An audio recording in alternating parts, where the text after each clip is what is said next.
saya Cenikon dan Bella. ya kali ini kita sudah beberapa kali ya tampil dan teman-teman juga sudah mensubscribe akun YouTube kami Terima dan sudah kasih. menonton video-video kami, informasi-informasi yang membagikan.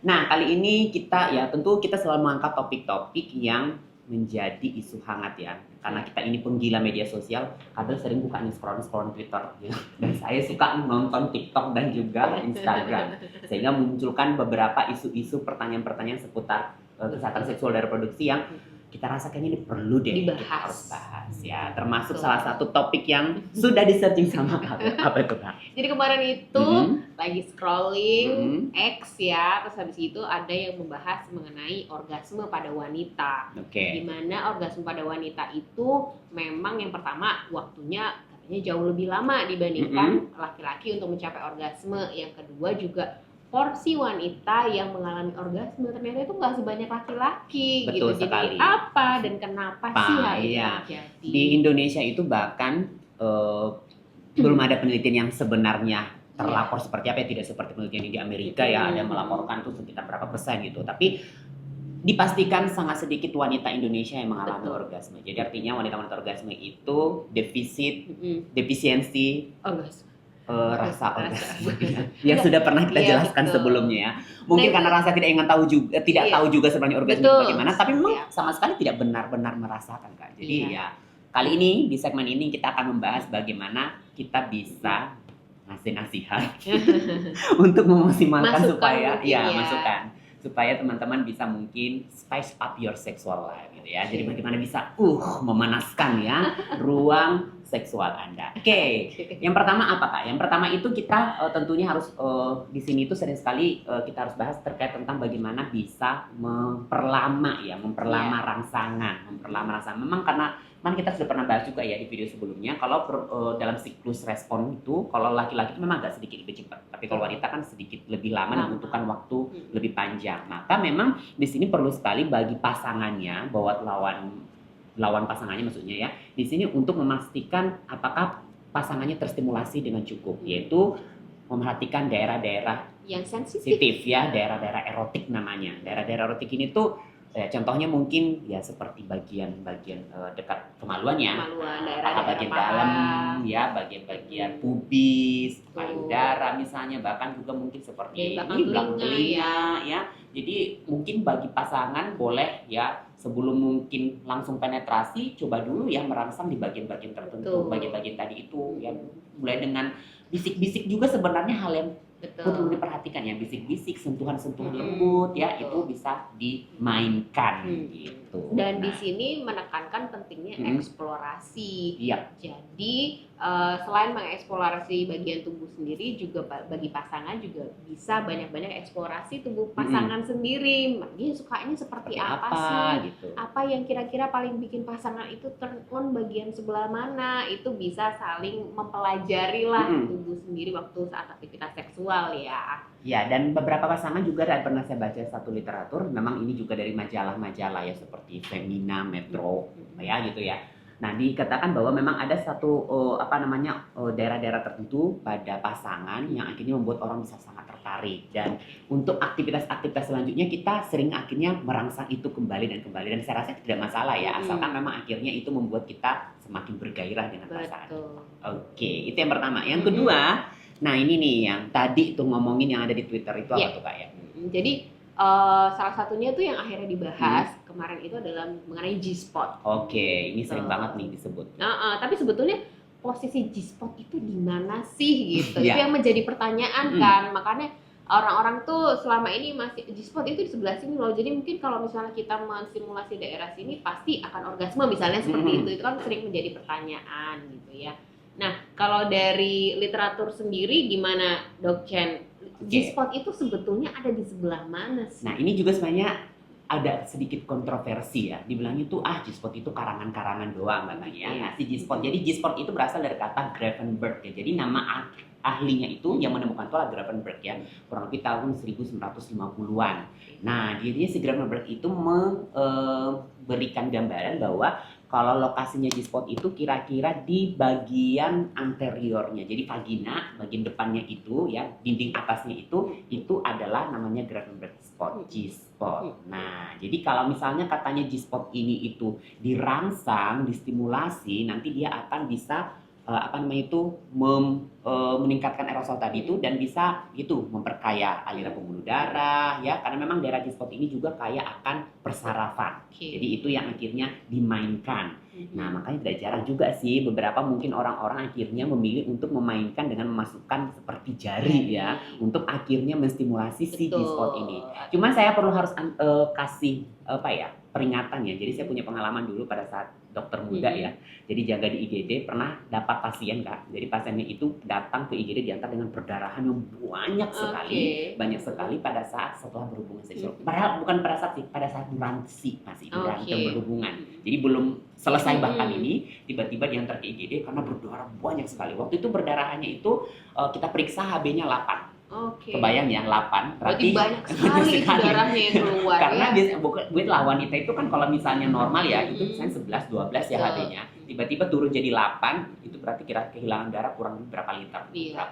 Nah, ternyata setelah kita ini anamnesis bilangnya ini pada saat berhubungan tadi tiba-tiba berdarah bla bla bla. Tapi memang karena mereka tuh waktu itu kan belum menikah ceritanya, jadi akhirnya malu untuk menceritakan sejauh mana apa yang terjadi pada saat berhubungan kok tiba-tiba, karena saya nanya juga mohon maaf Mbak, apakah Mbaknya virgin gitu ya, jadi mungkin pertama segala macam, tapi kalau kayaknya juga kalau virgin juga nggak sebanyak ini gitu. Nah enggak, kata Mbaknya gitu, malu-malu. Nah ternyata setelah dieksplorasi ya, dibuka dan segala macam, ternyata serviksnya yang robek ya. Jadi serviksnya robek kurang lebih sekitar 2-3 cm-an dan itu yang bikin perdarahannya sangat banyak. Nah artinya apa?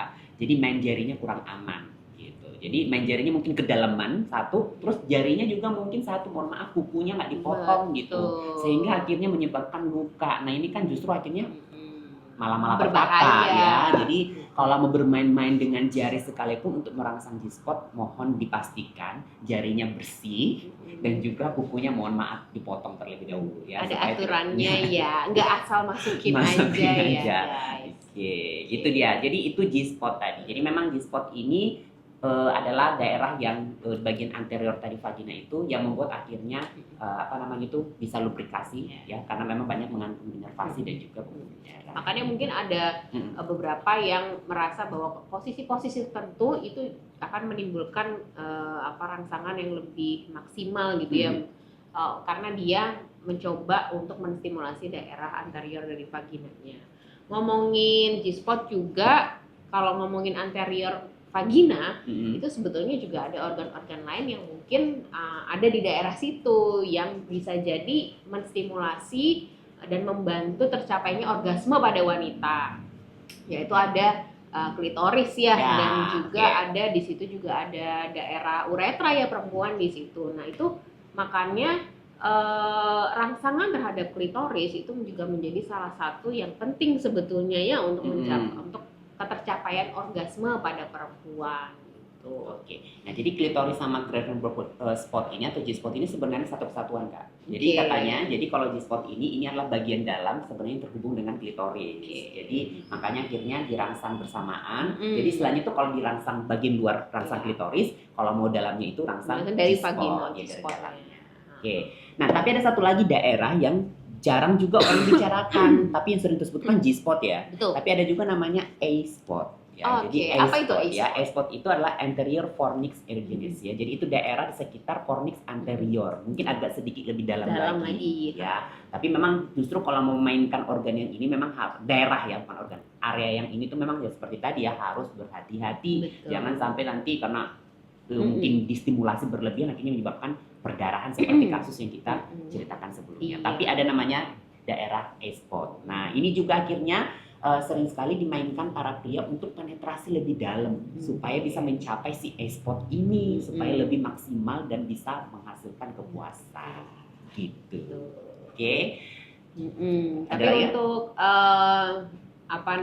untuk orgasme ini juga sebetulnya adalah pengalaman individual ya teman-teman semua. Jadi tidak selalu setiap perempuan juga memiliki pengalaman yang sama. Mungkin ada yang lebih suka di distimulasi daerah klitorisnya mungkin, ada yang lebih suka memang distimulasi daerah vaginanya untuk mencapai orgasme, itu pasti akan berbeda-beda. Ada lagi yang perlu rangsangan di daerah titik-titik lainnya justru selain itu, jadi beda-beda ya.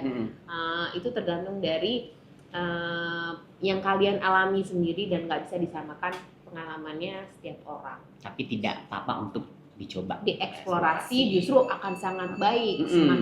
Semakin mengeksplor akan semakin baik, karena justru dengan begitu semakin mengenali akan lebih mudah justru ya. Oh, saya lebih mudah mencapai orgasme itu dengan titik-titik ini misalnya gitu. Karena kan kita mau ya juga, maksudnya berhubungan seksual itu tidak hanya satu pihak yang terpuaskan kan, tapi juga kedua belah pihak sama-sama dipuaskan. Nah, ngomong-ngomong sama-sama dipuaskan, kita juga ada beberapa mungkin saran-saran ya terkait tentang bagaimana teknik-teknik yang mungkin bisa membantu pasangan itu bisa mencapai kepuasan. Nah, salah satu tekniknya itu adalah the coital alignment technique ya. Jadi teknik penyelarasan koitus. Nah, seperti yang saya bilang Kak, bagi pasangan yang pernah nonton mungkin ya, nontonnya di Netflix nih ada ya salah satu drama ya terkait tentang ini, judulnya itu Sex Life. Nah, dia di salah satu episodenya itu menyebutkan teknik ini, teknik penyelarasan koitus ini di episode 4 atau 5 deh kalau nggak salah saya, episode 4 atau 5. Jadi di sini teknik penyelarasan koitus ini teman-teman posisinya ya mungkin sudah pernah tahu ya kalau namanya Kama Sutra ya, kitab berhubungan dengan berbagai ratus posisi berhubungan. Nah, jadi itu tidak ditampik, tapi ada satu posisi yang akhirnya dalam teknik penyelarasan koitus ini, di mana posisinya sama tetap misionaris ya, jadi laki-lakinya di atas, perempuannya di bawah. Tapi dalam teknik ini dia posisinya laki-lakinya lebih lebih tinggi, sedikit lebih terangkat, di mana tujuannya adalah fokusnya di daerah panggulnya ini lebih banyak menekan panggul wanitanya. Nah, terus habis itu penisnya itu nanti masuk lebih dalam, dan pada saat teknik penyelarasan ini nanti mereka bersama-sama bergerak. Nah, tetapi di sini tidak hanya sekedar kalau misalnya orang berhubungan sering itu cuma mikirnya keluar masuk. Enggak, tapi di dalam teknik penyelarasan koitus ini nanti adalah penisnya itu diharapkan nanti tidak hanya sekedar masuk keluar, tetapi juga naik turun. Nah, naik turun inilah yang akhirnya tadi merangsang si G-spot itu Kak. Sehingga akhirnya bagian atas tadi anterior itu terstimulasi maksimal sehingga akhirnya pasangannya bisa merasakan kepuasan seksual. Nah, itu namanya teknik coital alignment, penyelarasan koitus. Ya mungkin yang saat ini belum pernah tahu teknik ini, monggo silakan dicoba ya. Nanti bagi yang merasakan boleh di-share ke kita ya. Anonim kok ya. Bagi yang mau men-share bagaimana apakah berhasil atau tidak. Dan itu juga seperti ini kan juga butuh, selain eksplorasi itu banyak latihan ya rasanya ya. Termasuk salah satu yang mungkin dibahas ada teknik pernapasannya gitu ya, yang lebih disarankan misalnya pakai nafas pakai perut gitu ya. Juga kemudian bisa mengontrol kapan sih harus berhenti gitu ya. Kadang-kadang orang tuh ada yang ingin lebih lama tahannya, itu salah satunya adalah dengan teknik pernapasan tadi, dan juga tahu atau mengontrol kapan sih harus menahan, jangan sampai kebablasan langsung ejakulasi dulu begitu ya. Nah, iya betul sekali. Nah, itu juga yang dikatakan juga tekniknya adalah teknik orgasme bersamaan. Karena memang kayaknya kalau pasangan misalnya laki-lakinya duluan, kayaknya perempuannya merasa aduh ya udah selesai, aku belum ngapa-ngapain, atau perempuannya sudah mungkin laki-lakinya belum ya, pada kasus-kasus delay ejakulasi juga itu menjadi masalah. Maka akhirnya dalam teknik sinkronasi orgasme ini sangat penting sekali, karena katanya menurut penelitian hampir sekitar di atas 42% ataupun 36% pasangan-pasangan yang seperti ini tuh mencapai kepuasan seksual yang berbeda dibandingkan tidak melakukan orgasme secara bersamaan gitu. Itu dia kira-kira informasi kita kali ini, dibantu buat teman-teman bisa men-spice up ya, semakin memanaskan gitu ruang-ruang erotis di rumah Anda. Semoga informasi kita kalian bermanfaat. Kalau ada ya topik-topik lain yang mau kita bahas, monggo ya silakan komen. Kalau mau di konten umum bisa DM kami punya akun Instagram, terus akun YouTube, dan OTW akun TikTok. Jangan lupa di follow ya. Iya. Oke, sampai jumpa.